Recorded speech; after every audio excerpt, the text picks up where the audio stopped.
Dan, Frenchie, good to see you guys. You guys are loyal and faithful on the Tuesday call. We're gonna actually do some more fun stuff on these Tuesday calls and actually be promoting more people. So welcome on everybody. We are live. We're gonna talk about today how I actually launched my very first fund, raised $49,500 for that first little micro fund, and actually how it produced.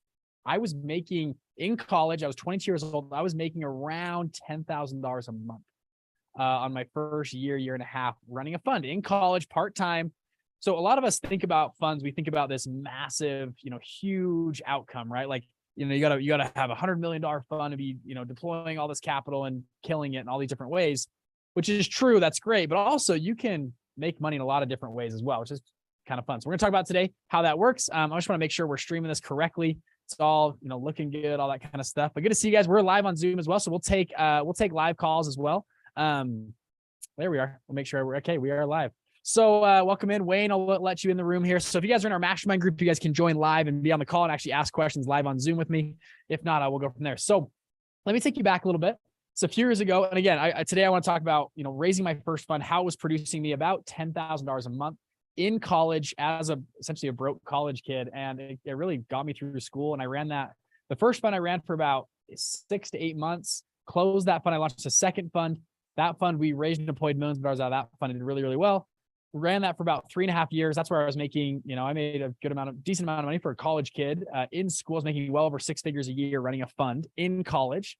And then I dropped out of college, launched Fund Launch, and then also just launched another fund, just barely. We've raised over now, we're about $11 million. We just started this fund a few months ago in crypto. It's actually going very well. We've actually done really, really well during this whole market cycle. So that's what we're going to talk about today. Sound good? Okay. Let's dive into it. So first thing I'll take you back a little bit on my story. So, and this hopefully will help you guys. I get a lot of questions, Bridger, I can't start a fund because it's too whatever. It's too big. It's too daunting. You can start small funds. So I'll take you back a little bit. So I was in college. I grew up in a very entrepreneurial home. I got into college. I went on a mission to Taiwan.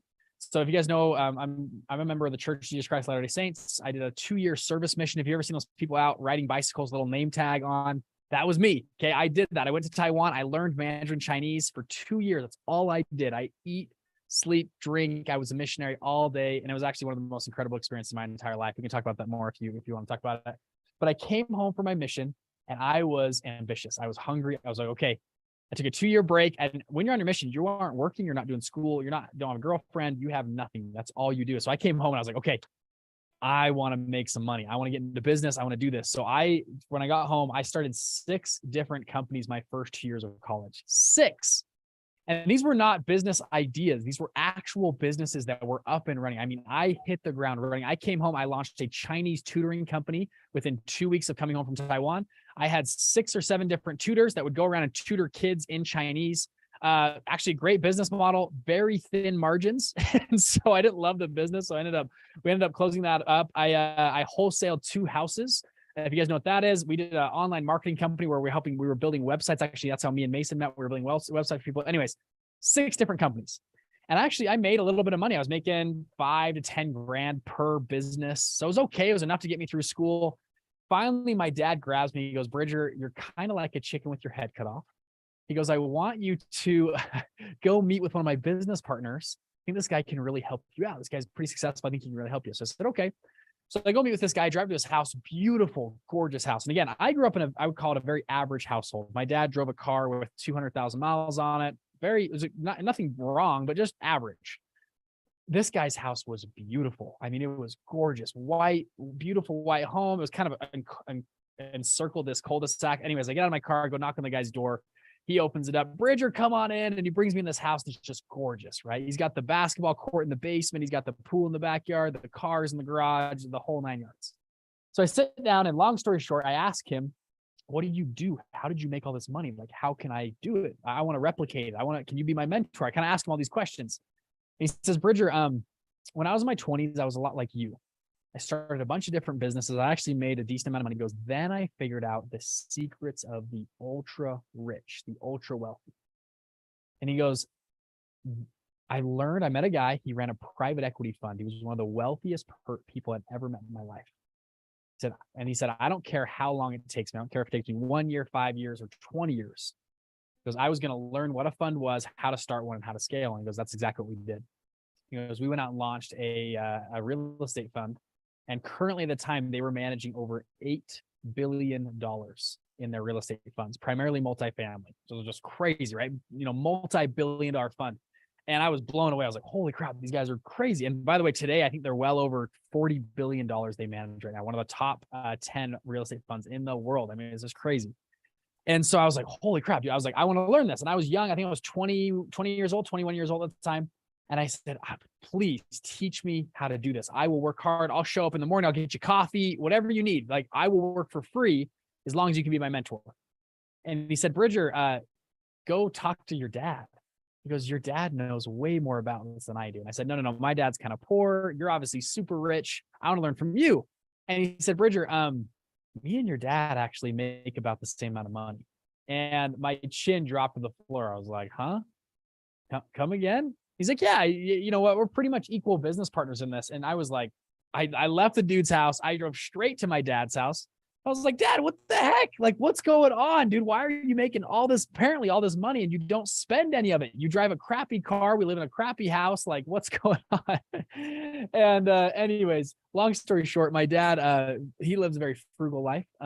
And he's like, yeah, I like to save and invest my money. My business partner likes to spend a little bit more of his money. But yeah, we live these different lives. And that's just how we live. And long story short, my dad started to teach me about funds. So I would go to my dad's house every Sunday night. He'd get on the whiteboard and teach me how funds worked, how they're put together, how they're all mapped out. And this led me to then start to recognize opportunities in my life for funds. The funny thing about life, when you start to learn about something, your little antennas go up and you start to recognize that thing in your life. You ever bought a car, a brand new car, and all of a sudden you see that car everywhere driving around? It's not like there's magically more cars on the street. There's just, you're paying more attention to a red Mercedes, whatever car you want to buy. You start to see those around town. Same thing happened for me with funds. I learned about funds, and over the next 6 months, I started to see opportunities where I could do a fund. And so I was at the time I was in college. I was working. So again, my dad wasn't giving me money for college. I was in school. I actually got a really good GPA. I was a pretty good student. And I was also working at a company and doing an internship at the same time to make money to get into college. And I was learning and get experience. I talked to the founders of the company. I said, hey, I've got an idea for a fund. We could fund some of your clients that were coming through the business. He's like, that's an interesting idea. Let's try it out. So we launched this little micro fund. I was like, hey, this is cool. I took it to my dad. I was like, he looks awesome. We started to put it all together. And then I was like, shoot, I've got to raise some money. Anybody ever hit that wall? Like, man, now I got to go convince people to give me some capital. What am I going to do? And I thought, well, easy. I'll go talk to my dad. My dad for sure will invest. Apparently he's got all this money. He'd love to invest, right? And so I remember I went and knocked on my dad's, home office. I went and met with him, sat down with him across the table in my best pitch voice possible. I said, Dad, how would you like to be our first investor into our fund? And he kind of smiled and laughed. And he said, Bridger, I have the money to invest, but if I invest in your fund, it would ruin the experience of you raising money on your own. And he goes, this is something you got to learn on your own. And this would be a crutch. If I give you money right now, it'll be a crutch that you'll never be able to recover from. And he said, no. And he kicked me out and he said, go do this on your own. And so I walked out of his office kind of with my tail between my legs a little bit. And I said, screw it, I'm going to do this. And so I went out, I hit the streets, I talked to everybody I knew.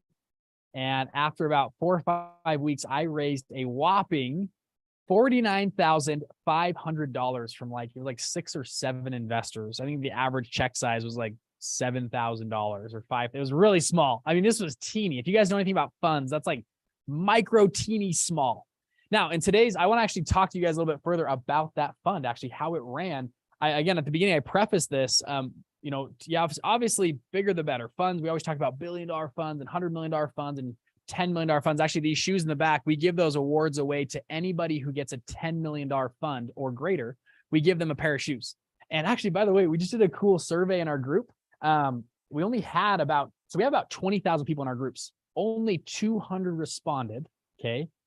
And of those 200, I'll actually pull out the exact stats right now. Do you guys want to see this? I think it's pretty cool how many funds are just killing it. So here's let me share my screen. Ta-da. Bam. There's the data from our group from only about 200 people that respond. So we're getting more response right now. From $1 to $50 million, we have 54 funds in our group that have successfully launched and raised between 1 and 50 million. 50 to 150 million, we have 4 funds. 150 to $1 billion, we have another 4 funds, and we have 1 fund over $1 billion that have started inside of our group. How cool is that, right? Like our whole goal as a company and stuff, our company fund launch is to help people launch funds. And we're starting to now get data on the funds that are launching. 54 though is just like crazy. And this is only of our 20,000 people, about 200 responded. We still got a lot of people. So if you guys are watching this and haven't responded to our survey and you're in our groups, just go respond to our survey. We want to see the total, and we're going to get a total AUM number and how much money is managed inside of our groups. But it's pretty cool. Like the proof's in the pudding. Like we are actually seeing some huge results. We've had 26 shoe award winners over $10 million. We've got, I think now 6 winners over 100 million, and then 1 over $1 billion right now. Pretty cool. These are the shoes we can give out. I'll pull them out for you. This is what we do. So anyways, this is what we talk about, right? Building a big fund and like $10 million funds is like the goal. And you get a custom pair of shoes. That's my pair of shoes that I got for our last fund right there. But we don't talk about the small funds as much and how small funds actually can still make you a good amount of money. So my first fund, $49,500. I went out and launched this fund, and we got it all set up, all put together. And what we were doing, actually, I haven't talked about this much. And by the way, we sold that fund about 1.5 years ago. I'll talk you guys through how I sold that fund as well. It's kind of cool. So what we did, we were doing debt consolidation. So this company, what we would do, these clients would come in, the ones that had high credit card balances or couldn't apply for credit or other term loans, this company would help people get those types of loans. They would send them to us. So for example, if you had maxed out credit cards, I would give you a loan of $10,000. You would then go pay down all of your credit cards to below usually 30 or 25% utilization rate. So 25% of the card is used. We'd pay down your cards. What it would do is make your credit score jump like crazy. Okay, you get a huge credit score spike. You then could go over the next 2 to 3 months, go qualify for term loans or so a lot of people were business owners. They need to get business loans for construction, or they're launching a new dealership or something. So we'd help them get those loans, put them together, and then they would use that capital to then pay me back. Or we could just charge the cards back. So I give you a $10,000 loan, you'd pay me back like $11,000 or $12,000 over a couple months. And I would make the little spread between, a couple $1,000, like $1,000 to $2,000 for points and all the setup fees for doing that. That's all we did. We were running 60 clients a month through this at our peak. Kind of cool, right? So I started this small little fund, $49,700, $500, $49,500. We started rolling these loans, and we just roll them, and they take about 90 days to complete. And we would make a very good percentage return. That first fund, we got a 64% return to our investors. It was just incredible. They were super excited. It went awesome. We then closed that fund, restructured a little bit, and then we launched another fund. And that was the same strategy though. That's where we raised right around $1 million we had in that fund. But we would deploy it about every 60 to 90 days. So we were deploying a full $1 million almost every month and a half, 2 months. Bam, we deploy it. And then the new loans would come back, and we'd roll the money back into new loans.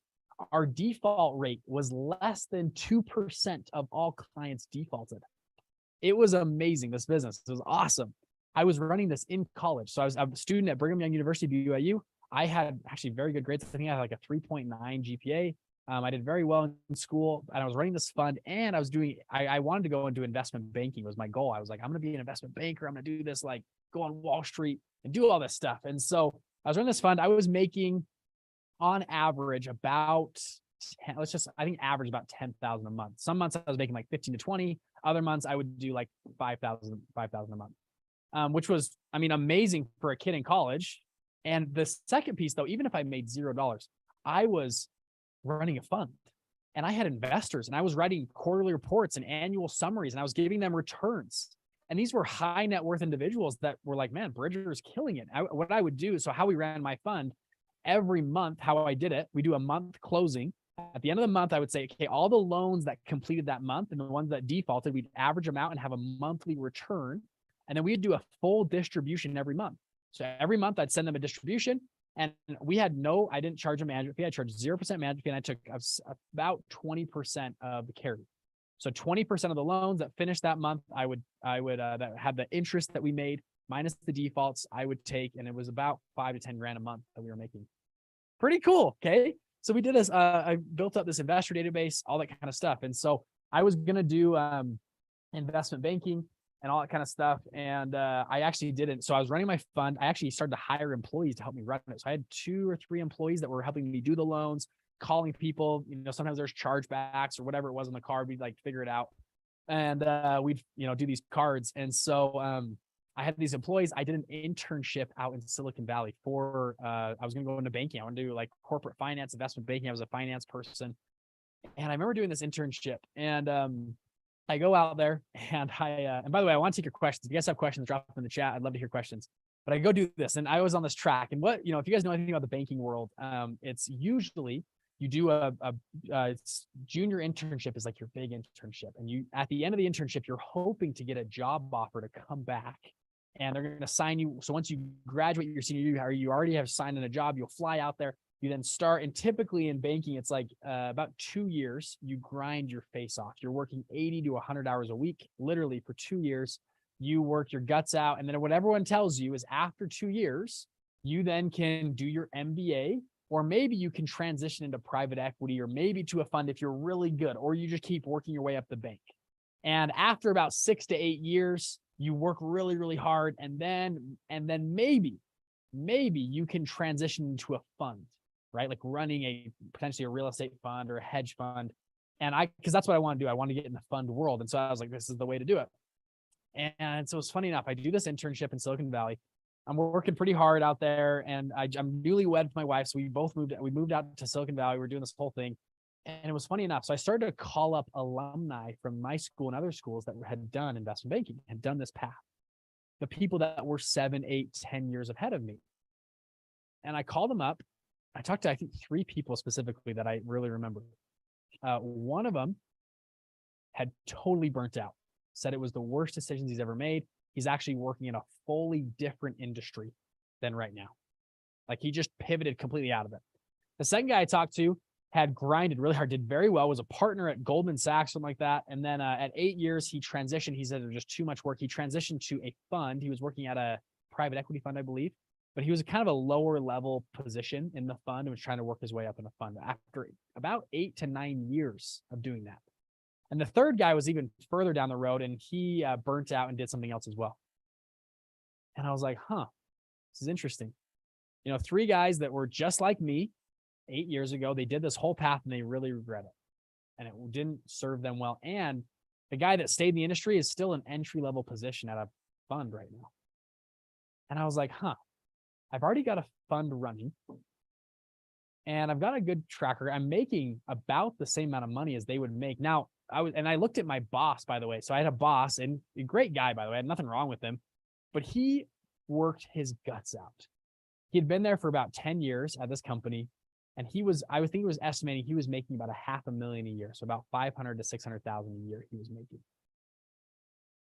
And as weird as this sounds, I looked at him and I was like, that's it? That's all you can show for? Now, I know that sounds way arrogant or something, but I was like, really? And I was like, man, I'm part-time in college making, 110 to 180 a year in college, part-time running my own business. And I'm running a fund. And I thought, man, give me a decade and I bet I can beat that guy. He spent 10 years in the corporate route. I think 10 years on my own. I think I'll be making more than him per year, well more than him after 10 years. And I was like, I'm going to do this. And actually, the end of the summer, I got a full 6-figure offer, bonus, stock options, like this huge offer. Bridger, we want you to come work for us. It'd be amazing. And I turned it down. And I said, sorry, I can't do this. I'm gonna run my fund. And I got this cool idea for a company called Fund Launch. And literally, that's out of that. I turned that down. 3 months later, me and Mason started Investment Fund Secrets, which is now Fund Launch. And all of this has come from that. And by the way, I've absolutely that former boss, I've well beat him like 2.5 times over earnings per year. And in only about 3 or 4, that was about 4 years ago.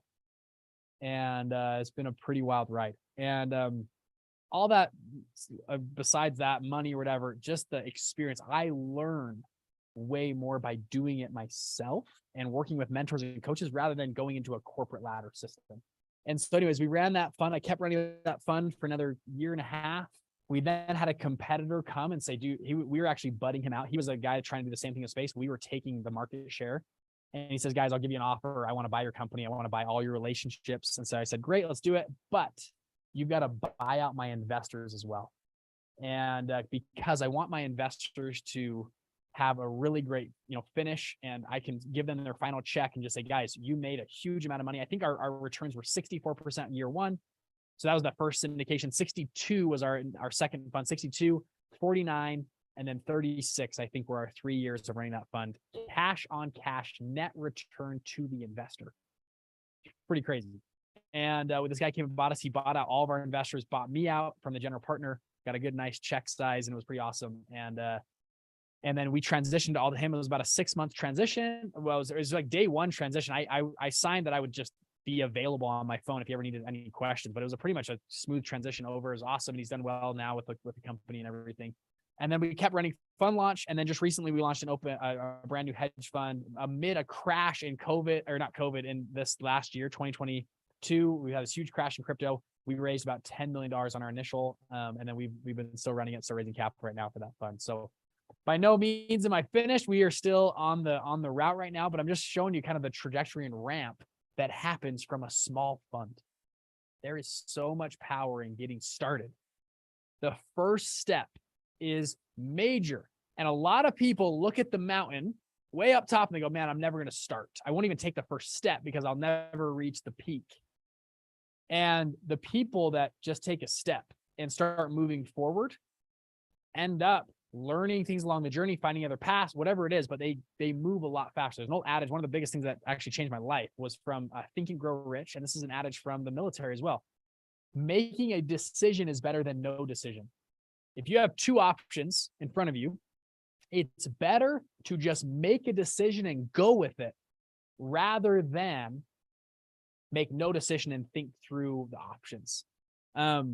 There's an old story. This new general got put into place that Think and Grow Rich shares, and he says this. They've been debating this decision, this military decision, for years. It's like a 3-year. They did studies and back and forth, and who would win. And the guy, day one, walked in. He said, "I know you guys have this big decision." So he had both parties, and I can't remember, these officers came in and pitched him. And in about 20 minutes, he decided on to go with one of the officers. He said, "Yep, we're using your plan." And the other officer came up to him and was just pissed. "Dude, why did you pick him? We've been debating this. You don't know all the facts. We got this other stuff going on." And he said, "I know you guys have debated this for a long time." This general said, "Both options would probably work really well. And maybe one's a little bit better than the other, but the cost of indecision outweighs the cost of making the wrong decision. The cost of indecision outweighs the cost of no decision, or of making a decision." She said, "We're just going to pick this guy and we're going to go with him." And I remember when I first read that, I'm a guy who's very indecisive. A lot of time I was indecisive. I had to change that about my personality to be decisive. To see, when I see something, I just choose it and we go. And if it's the wrong choice, cool. We can pivot 3 or 6 months down the road, but we're going to make decisions. We're going to move. I'm going to take steps forward. A lot of you guys, I have a huge coaching group. We help a lot of people launch funds. The hardest thing about funds is starting. Most funds never get started. The reality, most people just never start. Now, the ones that start end up moving and being successful and raising capital, all that kind of stuff, but most people just never start. The biggest thing, I've worked with thousands of people, and to help them launch their funds, I've heard pitches and decks and all the cool stuff around funds. But when it comes down to it, I was with a guy a little bit ago, and I kept asking him, "When are you going to launch? When is launch day? When is launch day? When is launch day?" And he wouldn't give me a straight answer. "Oh, yeah, well, we got to figure this out and do this." I said, "Dude, when is launch day? Let's just launch. Let's get started. Let's move. Let's put the next step forward. And if there's something blocking you from the launch day, okay, what is that? And let's step into it. Let's move towards it every day." Because a lot of us that want to start funds or want to get in this world of funds, we sit and stew about it for a year or 2 years or 3 years or 8 years or a decade. How many people on this call have thought about launching a fund for years and years and years and years, or whatever, not even a fund, but that business idea in the back of your brain, like, oh man, like one day we're going to launch it. It doesn't serve you at all to sit and stew about it. And I guess what's going to happen? Someone else is going to launch it, that business or that fund or whatever it is. And you're going to go, oh man, I had that idea for years. He stole my idea. And really, they stole your idea. You've been sitting on it for 4 years, didn't do a thing. And all of a sudden you're mad because someone else did it. Ideas are a dime a dozen. It's execution that makes things happen. Something that helped me like crazy. And I was this guy, dude. I was the guy that just had ideas. I mean, I started some businesses, but I had tons of ideas. I had shiny object syndrome. Because I was jumping, as you guys know, 6 businesses my first years of college. I was jumping from business to business to business to business. And I finally said, you know what? There's a lot that comes from focus and discipline and execution. And I had a great business professional. This guy, he came and worked at BYU. He had sold his companies for hundreds of millions of dollars, just volunteered his time to come teach an entrepreneur class at BYU. So cool. We actually had I think 2 or 3 professors just like that. They were rich people in the area that would just come and just share business insights to the classes. It was really cool. So this one guy, he said, Bridger, I felt like he was talking to me. He was talking to the whole class, but I'll make it to me because he's like, Bridger, every business you're going to start, give yourself a timeline and a budget. Give yourself a timeline and a budget. He said 99% of the businesses that you want to start, you can figure out in 3 weeks and $500. Your timeline is 3 weeks and $500. If all you think about, eat, sleep, drink, you're in the shower in the middle of the night, you think about that business for 3 weeks, you will do more in 3 weeks than you've done in the last 3 years. Additionally, give yourself a budget. It's easy to go well over budget.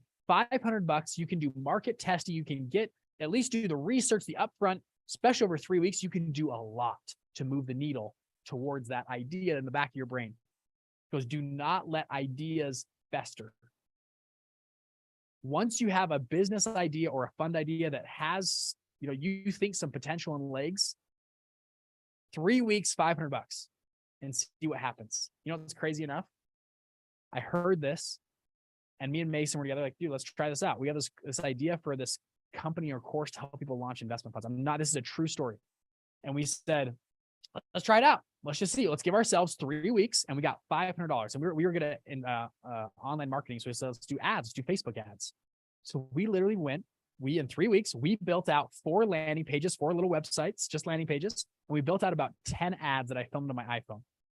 We then launched those on Facebook. We wanted to see if people were interested in investment funds. And it was only the first weekend, we had all this engagement and people that were interested, people that wanted to join our courses and they're like, whatever you guys got, we want it. This is so cool. We're like, whoa, we probably got legs here. And then we moved to the next phase. This is my next phase that I tell everybody. Once you pass the 3 weeks, $500 test, then move to the next phase. Is about 7 months. You can accomplish a lot in 7 months when you focus on something. So widen that timeline. You can set a new budget, whatever the budget you think would be appropriate, and say, we're going to move on this thing for 7 months. And in the back of my brain, I said, hey, if I've got let's call it 5 years. If every 7 to 8 months I do a new business opportunity, that'll give me 8, 9, 10 chances on businesses, 7 months blocks. After 3 or 4 years, I'm gonna find something. As long as I keep swinging the bat, I'm gonna hit something. And maybe it's a single, maybe it's a double, maybe it's over the fence, but I'm gonna hit something, right? And I'm gonna keep my current expenses really low, and I'm gonna just focus. There's so much indecision. I had so many businesses and things that I would just nibble on, and shiny object syndrome. Like, you can't catch 2 rabbits at once, right? You got to chase once. That's what we did. So we launched Investment Fund Secrets at the time. Our first month, we had over 1,000 people join our program. 1,000 paid $47. It's crazy. We made like 80 grand with other upsells and stuff over about 3 months. We then launched our mastermind product, and we launched Black Card. We've now, in about 2.5 years, we've done over, we have over 20,000 students. We had a 1,200 person event, Fund Launch Live. We've done well over 8 figures in sales, and it's been incredible. all because I set a timeline and a budget on an idea that I had. I had this idea about a year before, and I didn't act on it. I said, whatever, one day, blah, blah, blah, we'll do it later, until that professor told me timeline, budget, go launch. Let me give you guys the same challenge. That's why a lot of you know Black Card, we give you 12 months and we give you timelines. We keep you accountable. That's why I like coaching groups. I spend a lot of money on coaching groups. I just joined one for $150,000. And the reason I like it is because I have a coach who's an expert that's done it before, and they makes me put my money where my mouth is. I commit to something for 150 grand. It's a lot of money. At least to me, it's a lot of money. I don't know about you guys. It's a lot of money to me. 150 grand. And they keep me accountable, on point, and it makes me perform. It makes me execute, because I got to make that money back. I got to make a positive ROI on my investment. And so I think it's the back to this whole conversation. Just get started, right? Just start moving. Take the next step in front of you. If you can set timelines and budgets around what you're doing, this will, at least personally, this has saved me so much heartache as an entrepreneur. I don't know about you guys. I used to have when I'd lay down at bed at night, I don't know what you call them, but the voices in your head that are talking, I would get like, oh my gosh, I could do this business or this. I could, like, if I ran that guy's business, I would be a billionaire. I know exactly what to do on that person's business. And I'd like think about all these business ideas and other stuff. And it gave me all like paralysis from analysis, all these different things. And then finally I said, screw, I'm so sick of just thinking and debating. And when I'm driving, listening to a podcast, like, I'm going to turn everything off. I'm just going to focus for 3 weeks and $500. And then if I pass that, I'm gonna go to 7 months and I don't know, $10,000, whatever the price is. That's how you get clarity. That's how you move the needle. That's how you go from being a wantrepreneur to an entrepreneur. And that's what I'm gonna challenge you guys to do.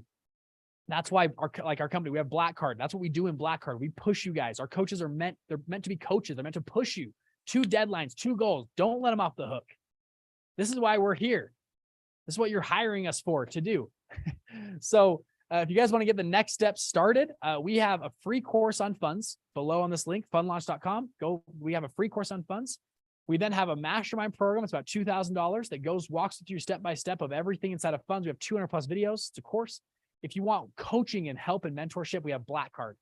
Black Card is $30,000 for 12 months. We go intense. We have live events. We do all sorts of cool stuff. You can do it on payment plans and other stuff like that. But it's amazing. A 12-month commitment. It's awesome. We have 400 members in Black Card. And we have the results I just shared a second ago. It's pretty cool. It's pretty fun. We go all out. We are meant to move the needle. If you want to be a wantrepreneur, cool, go do something else. If you want to be an entrepreneur, you want to be a fund manager, this is what we do. We have a full course and process, our 4-step formula to helping launching funds. This is what we do. We help people go out and scale funds. And it doesn't even matter if it's $49,500, like my first fund, that's okay. It gets you started. It gets you building a track record. It gets you building relationships with high net worth individuals. And people start seeing you as a fund manager. Guys, we're not in the short, I'm not in the get rich quick game. And it's so dumb. I'm in the get rich for the long term and get really rich in the long term. If I can build a foundation today, Rome wasn't built in a day. And guess what? Most of those get rich quick schemes, they're called schemes for a reason. Most people don't actually get rich. And if they do, it's a flash in the pan that's gone the next day. The people that build real serious wealth build it over years. And they lay bricks and they lay foundation. They build a network. They build a track record. They build this whole thing. And for us, sometimes we look at this big mountain and we're like, man, I'll never get to the top. But the reality is we have a lot of time. People overestimate what they can do in 1 year and underestimate what they can do in a decade. Think about your life in a decade from now. If you started today and started a fund and started moving that and started moving capital and getting good returns, like imagine a fund just like mine, small fund, $49,000, but you got good returns to investors. What would that mean in 3 years or 5 years or even a decade from now? What would that build into as it grows and blooms over time? Better question, 3 or 4 years ago, 5 years ago, if you would have started a fund or that business, where would you be at today? Where would you be at today? And even if you fail, you might be saying, well, I might have failed. That's okay. Right now, failure is praised in our society, isn't it? Like entrepreneur group, like everyone praises failure. They praise, making mistakes, because the truth of the matter is it's really hard to fail in America.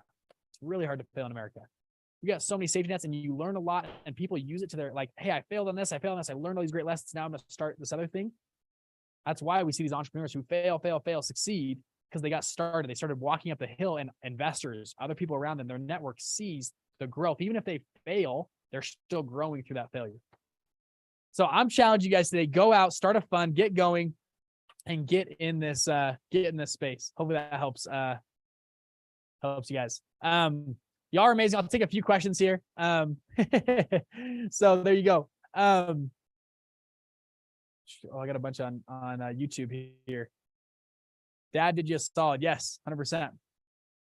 2% management fee. Yeah, I didn't charge a management fee. Yeah, I on that first fund I did a performance fee. The second fund I actually did a performance fee as well. It's only on performance. My fund now I charge a management fee. So I charge a 2% management fee and 20% carry. And then if we double your money and then in crypto over a year, we then start splitting 50-50. So we have a different waterfall tier is what our current waterfall here. Yeah, $500, 3 weeks. Go after it. That will change your life. Talk about raising money. We have other videos on raising money. We can dive into that as well. If you guys, I hope people were asking like money. We have a ton of videos on our channel about raising capital, how to do it, how to build your pitch deck, the four-step fund launch formula that helps you raise tons of money. The biggest thing that I tell people though, when raising capital, it's funny. This old adage about marketing, right? The worse your product is, the more you have to market. The better your product is, the less you have to market. So for example, like Tesla does almost zero marketing as far as dollars go, because their product markets itself. Does that make sense? So you think about funds and launching a fund, if you have by product, that would be your investment strategy, your thesis, or your deal. The easiest way to launch a fund is find a really juicy deal, whether that's in real estate or a company you're going to buy or something you're going to invest into. Prove it out, prove the model, whether it's with your own money or a spreadsheet or all your Excel templates, put that into a pitch deck and take that. And we have a full investor database. We can do intros to investors. We have placement agents, all that stuff to go find investors. We have it all built out. So you guys can use our database and we help you. We have coaches that help practice with you so that when you get to that investor pitch, you've already practiced 20 times with our coaches and you're polished, you're sharp. You can look them dead in the eye and tell them exactly what they need. And then if you back that up with a really good product, all of a sudden money starts flowing in. I think there's there's this adage when people think about money, man, money's so scarce. I don't know anybody with money. Money is not scarce. There is a lot of money, especially right now in the markets. There are high net worth individual people in your area that pay for teams. They literally pay for teams to go out and find investments like yours. That's what family offices are.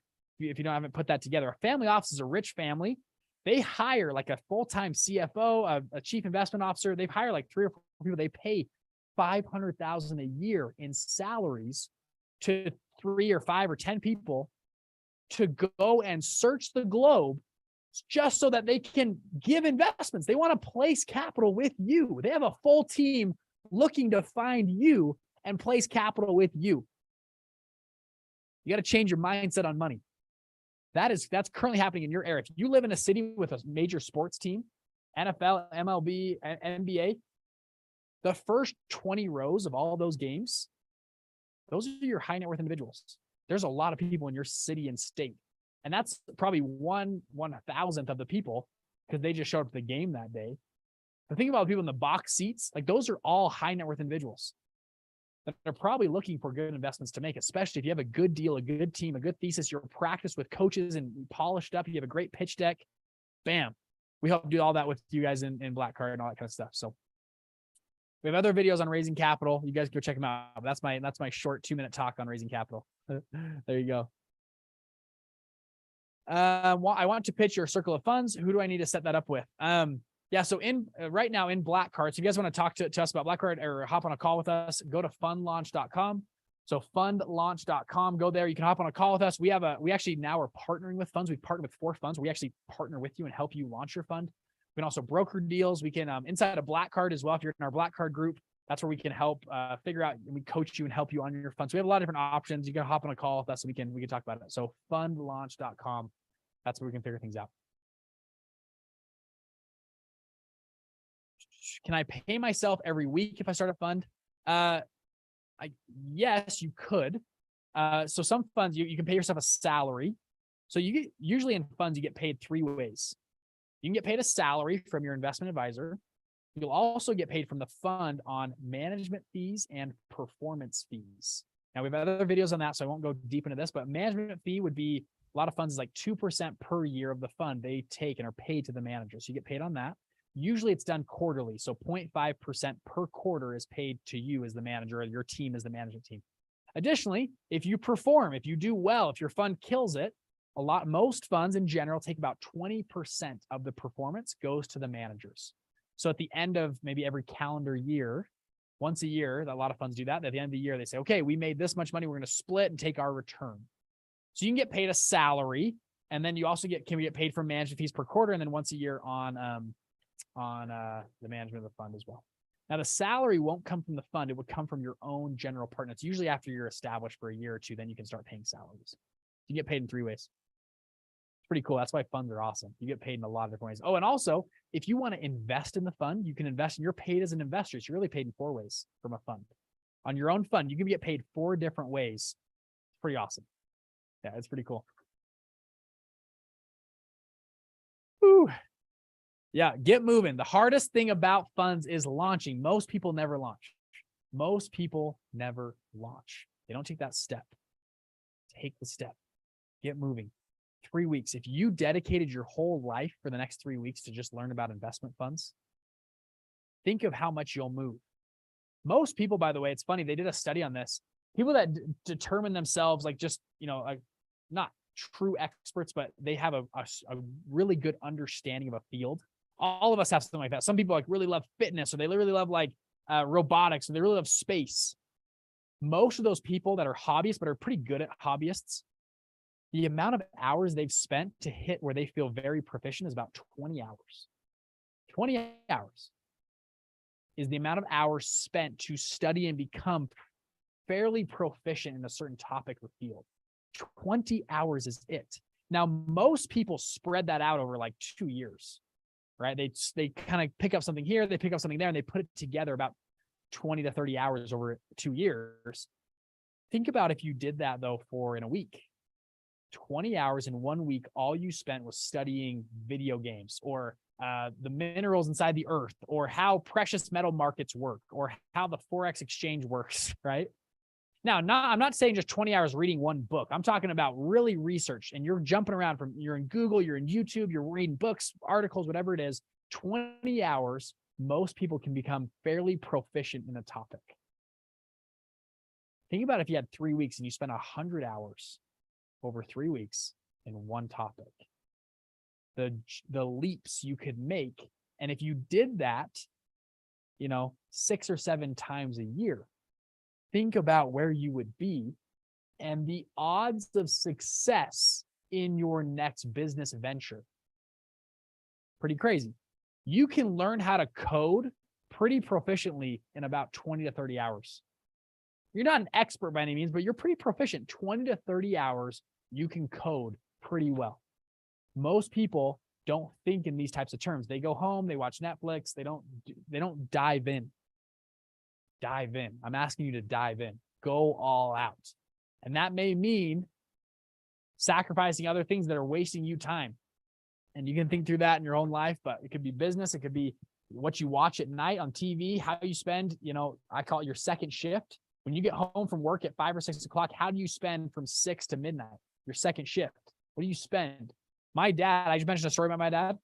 My dad, he does not watch TV. He watches YouTube every night for like 2 hours. Because most people get home, they watch TV or whatever. He watches YouTube. The guy goes on, he learns about anything.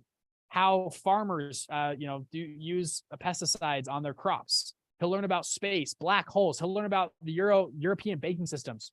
He goes on YouTube or other channels and just learns at every night. He's developed a habit of doing this. I started doing the same thing. That's pretty cool. You learn some pretty crazy stuff just from YouTube or online channels, other stuff. Set some habits in place. Get to that 20-hour proficient mark in a lot of different ways in your life, and you'll be a true Renaissance man or Renaissance woman. And you can talk all different subjects. All right, this is a fun call. You guys are amazing. Again, funlaunch.com. Go check us out. We have a free course on funds. If you guys want to just get started on funds, go just hop into that. It's my way of giving back. I want to teach you about funds. If you're asking questions on how to raise capital, we have a whole section on raising capital. So go to fundlaunch.com. You guys can learn about that. If you guys want to join, we have our mastermind group. Actually, I'm live right now to our mastermind members inside of Zoom. I'm going to stay on with them for a few minutes to answer questions with them for a couple minutes. And then we have Black Card as well. It's like kind of our top main program. We have 400 members. That's where we really dive in one-on-one with you. Have coaches, the whole 9 yards. It's pretty awesome. We do live events. We were just in Cancun 2 months ago. We're having another event in Salt Lake City, my hometown in February. It's going to be really fun. So there you guys go. Thank you all so much.